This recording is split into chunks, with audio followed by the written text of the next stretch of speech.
And before we cue that audio piece, that's not the cue, I want to just say a few words about our first honoree, Marj Halperin. Ah, Marj. For those of you who know Marj, you know she's all that and a bag of chips. I first encountered Marj when she was an audience member, and I became her biggest fan. It was 1986. Yes, it was. And this young mom, whose twinkle in her eyes told me she was a very special person. She seamlessly recorded one of our very first self-produced shows at the theater building. A polished professional, Marj is the calm in the storm, and at the same time, the catalyst for change. And more than all of that, she is an artist. The creativity that she brings to everything she does is awesome, in the truest sense of the word. The piece you are about to hear has its own musicality. The actual recording was heartfelt, insightful, riveting, and inspiring. She brings the piece hook, line, and sinker. Well, I'll let you judge for yourself. That's the cue. Shakespeare, Keats, or even Mark Twain of the 21st century may be busy in his or her classroom today, writing a poem, play, or story for an unusual children's theater company in Chicago. As Marj Halperin tells us, Child's Play Touring Theater has, for the past 8 years, been performing works by children for children, turning out some surprisingly good entertainment for adults as well. I wish I was a banana. I really wish I do. Leave it to a child to imagine being a banana, stalking an ant, or watching God as she works. Every skit, song, and poem performed by the Child's Play Touring Theater Company begins with a child's work.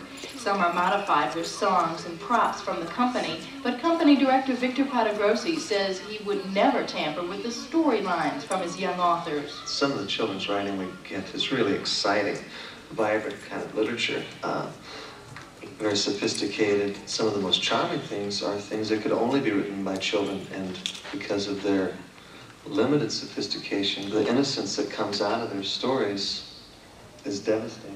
Patagrossi's company tours elementary schools, holding writing workshops, then performing the children's best works. Those works hold a young audience's attention like no other children's theater, according to one loyal fan, the head of family entertainment for Chicago's Field Museum, Marcia McCrae. So many children's theater groups just do things that are cute, and the kids lose it. They don't care all the time, but they're doing stories written by children. So the kids are really interested in that topic. It's something that they can identify with. It might be about dinosaurs, but it might be about dinosaurs having trouble with their brother or sister, or dinosaurs not cleaning up their rooms. And so they're really interested in it. Not only does the audience pay attention, but Victor Patagrossi says the children who watch his shows are stirred to write stories of their own. Certainly it's easy to get excited about making the music or doing the acting, but writing the stories is not something that's touched on so much in other children's theaters.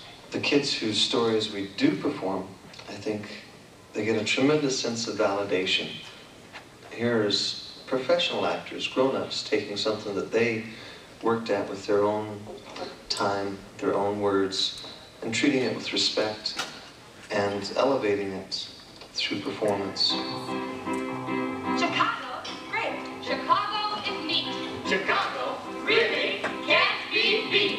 When 12-year-old Gianna Vale wrote this poem, she had no idea the company would set it to music. Seeing her work come alive could change Vale's future. Well, this was really my first poem that ever got produced or whatever. But had you been writing for yourself? Yeah, I did some poems and stories. I just wrote for myself. Is this what you'd like to do for a living when you grow up? I'm not sure what I'd like to do because I'm only 12 yet. Because I think that I could really write some stories and maybe send them in. Victor Patagrossi and his wife Joan read some 30,000 stories each year, performing only a few hundred. Joan says the best work for children follows the same standards used for judging adults' writing. Oh, a spark of imagination. We look for either a really creative character or just an interesting viewpoint. And a lot of children have a real hard time resolving stories. Maybe it's time for their TV program or they just get bored and they just kind of fizzle out at the end. So that's one big thing that we look for, a story that has a resolution. And that's what we use in our workshops too, is we kind of concentrate on creative problem solving, because it's not only the weakest thing in children's writing, but it's the weakest thing in life, I think. How do you solve your problems creatively? And always they look for stories that will entertain the young author's toughest critics, other children.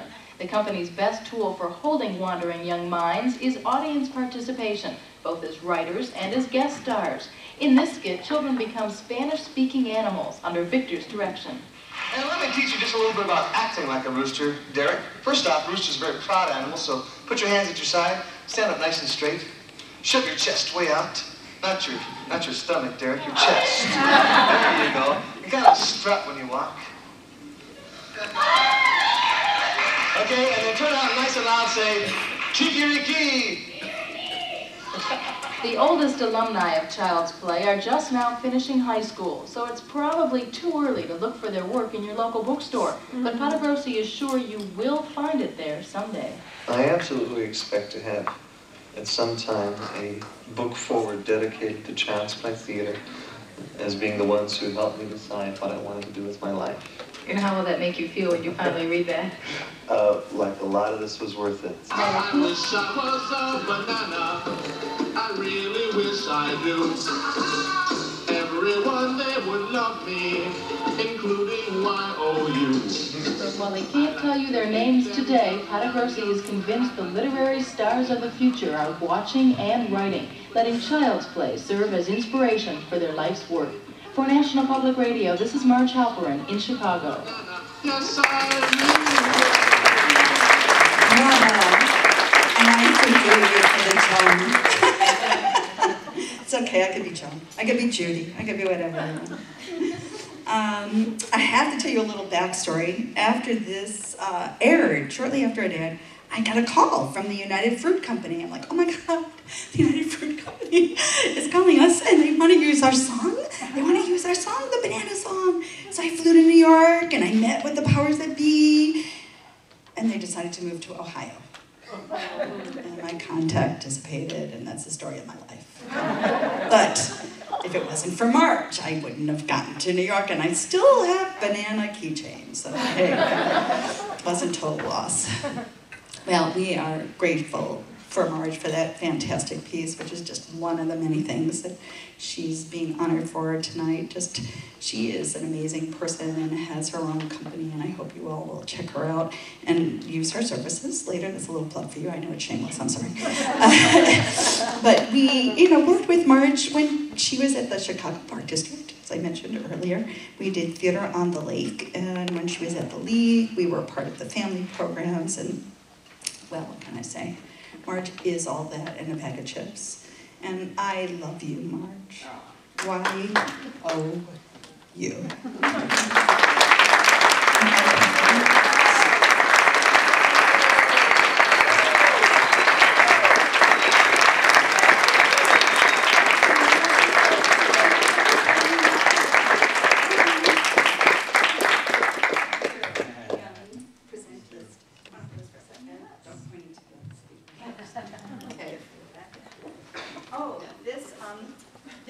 Victor Award is made by the same people that make the Oscars.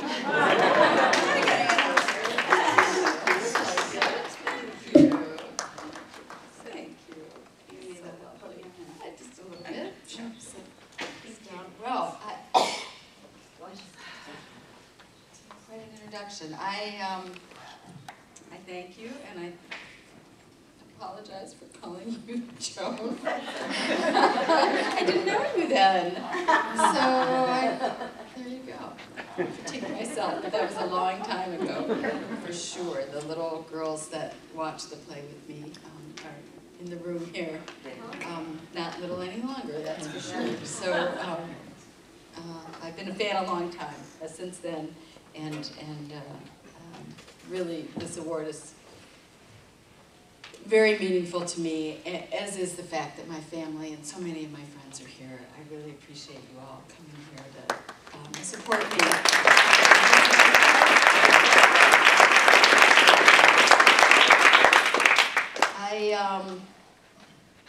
I did used to follow Child's Play around town, whether at the theater building, the 1800 North Clybourne. We would watch the Reader every weekend, and oh, goody, Child's Play is back. So we would follow you around town and loved everything that you did, and was so pleased when I pitched the NPR story in on the air. I was not reading my own intro. You would realize I would feed that to them, and that's, you have a tape of what I fed to the network, and they read the intro. But anyway, kind of fun to hear that after a long time. And you know, when you mentioned that you had the NPR piece, it certainly took me back. It was just a little glow to remember how we were in the old days, and I would like to return the favor.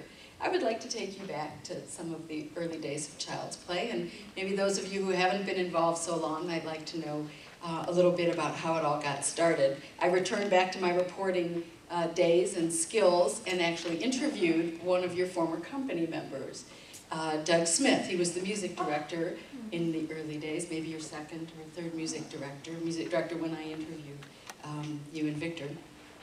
So I located Doug. I could explain later how that happened, but I'm a reporter, I can find people. And talked to him about what it was like, and together we pieced together a lot of memories about where this company came from, and memories, of course, of Victor that I would like to share. It does seem clear, I think, even in this piece you could hear that the spirit of Child's Play came from Victor's own childlike spirit. I knew from watching him on stage and in rehearsals. He was absolutely fearless. You can hear him giving his instructions to an actor, performing himself some, frankly, quite ridiculous work. But he never parodied a child's story. He honored it, he believed it, and performed it on stage and made it real. So many of us lose that childlike sense of wonder as we grow older. Victor never did. I think that's why he connected so well with the children that he worked with. He also had, as we were called, Doug and I, a child's authenticity and honesty.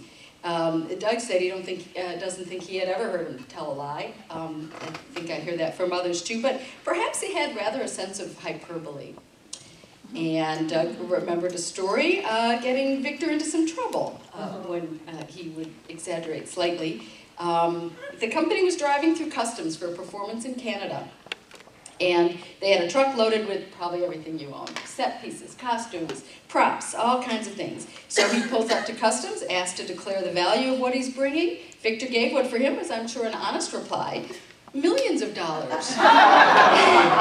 And many hours later, they finished searching the trunk for whatever valuables might have been in there and let them go.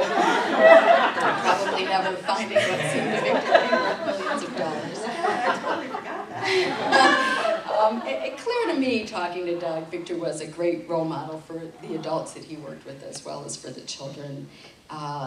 Doug had remembered coming to the company, as he described it, as a young man, full of the kind of self-doubts that a young man would have.